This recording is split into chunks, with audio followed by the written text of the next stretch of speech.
मनोज एक civil engineer है। उसने BA के बाद 3 साल का ड्रॉप लिया था। उसके साथ कुछ ऐसा हुआ था जिस कारण से उसे स्कूल बदलना पड़ा, साथ ही उसे इन बातों से उभरने के लिए काफ़ी समय लग गया। उसके साथ के मित्र अभी तक नौकरी लग चुके थे और वो अभी नौकरी के लिए भटक रहा था। मनोज ने सिविल इंजीनियर कंप्लीट कर ली है। मनोज अब नौकरी के लिए एक कंस्ट्रक्शन कंपनी के ऑफिस में जाता है। जैसा कि आजकल हाल है, नौकरी के लिए बाहर काफ़ी लोग आए हैं।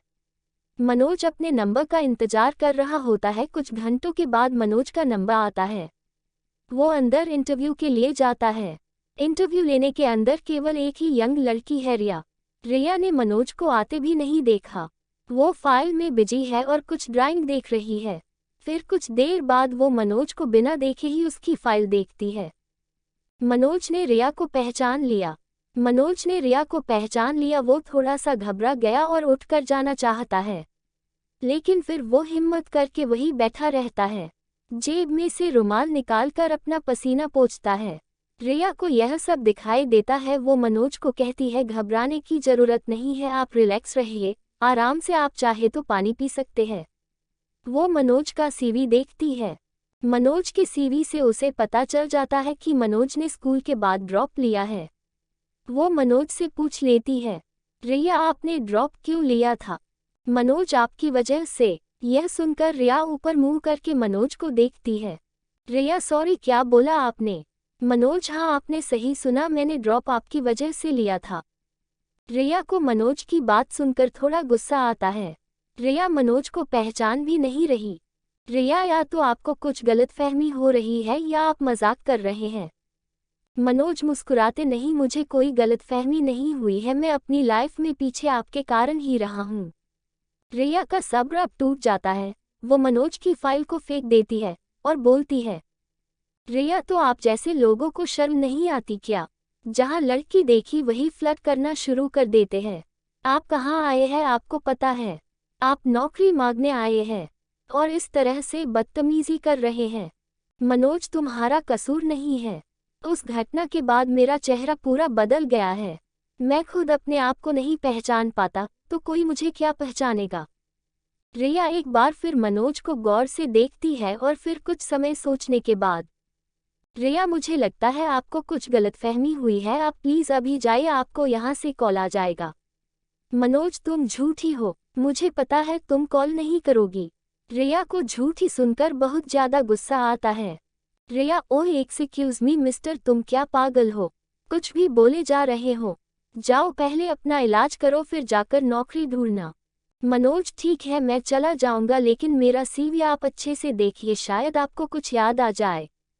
रिया थोड़ा सा मुंह बनाती है, लेकिन वो सोचती है इस सिचुएशन से निकलने के लिए एक बार फिर से देख ही लेती हूँ। वो CV देखती है और उसे एक बात दिखाई देती है, उसके स्कूल का नाम जहाँ से उसने पढ़ाई की। रिया, तुम मेरे स्कूल में थे। और कुछ ही सेकंड में रिया के चेहरे का रंग उड़ जाता है। यह है मनोज और रिया की कहानी। मनोज को अब समझ आ गया कि रिया ने उसे पहचान लिया। मनोज, तुम्हें पता है मेरे साथ क्या हुआ था? रिया, मुझे नहीं पता था। मनोज, तुम्हें कैसे पता होगा, तुमने तो स्कूल से ही मुझे निकलवा दिया था। रिया, मैं बच्ची थी, डर गई थी। मनोज, बच्चा तो मैं भी था, यह तुम्हारे समझ क्यों नहीं आया? रिया के पास इन बातों का कोई जवाब नहीं था। मनोज, और बच्ची थी, तुमने झूठ बोला, क्लास के सबसे सीधे और चुप रहने वाले लड़के को अपने स्वार्थ के लिए फंसा दिया। रिया अब सिर झुकाकर सिर्फ उसकी बातें सुन रही है। मनोज, मुझे उस साल एग्जाम नहीं देने दिया गया, क्यों? क्योंकि तुमने मुझे फंसा दिया।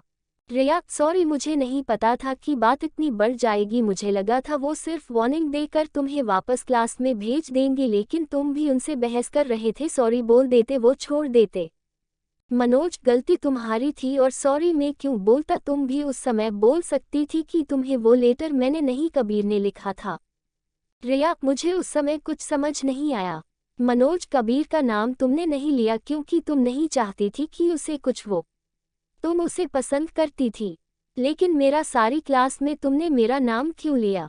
रिया, मेरे मुंह पर उस समय और कुछ नाम नहीं आया, वो लेटर पते मुझे प्रिंसिपल ने देख लिया था। मैं भी कबीर को पसंद करती थी।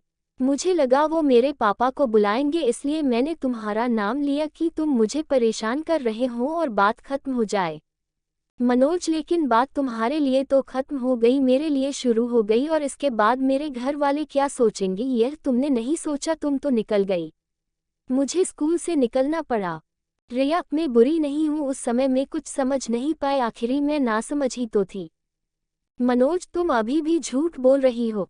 रिया, मैंने उसके बाद कितने दिनों तक तुम्हें सॉरी बोला है। उसके बाद कबीर से भी मैंने बात नहीं की। मैं यही सोच रही थी कि तुम मुझे मिलो और मैं तुम्हें सॉरी बोल सकूं। मैं तुम्हारे लिए कुछ कर सकती हूँ, प्लीज चाहो तो यह नौकरी। मनोज, ओ प्लीज आप रहने दो, जहाँ तुम नौकरी दे रही हो वहाँ कुछ न कुछ झूठ तो होगा।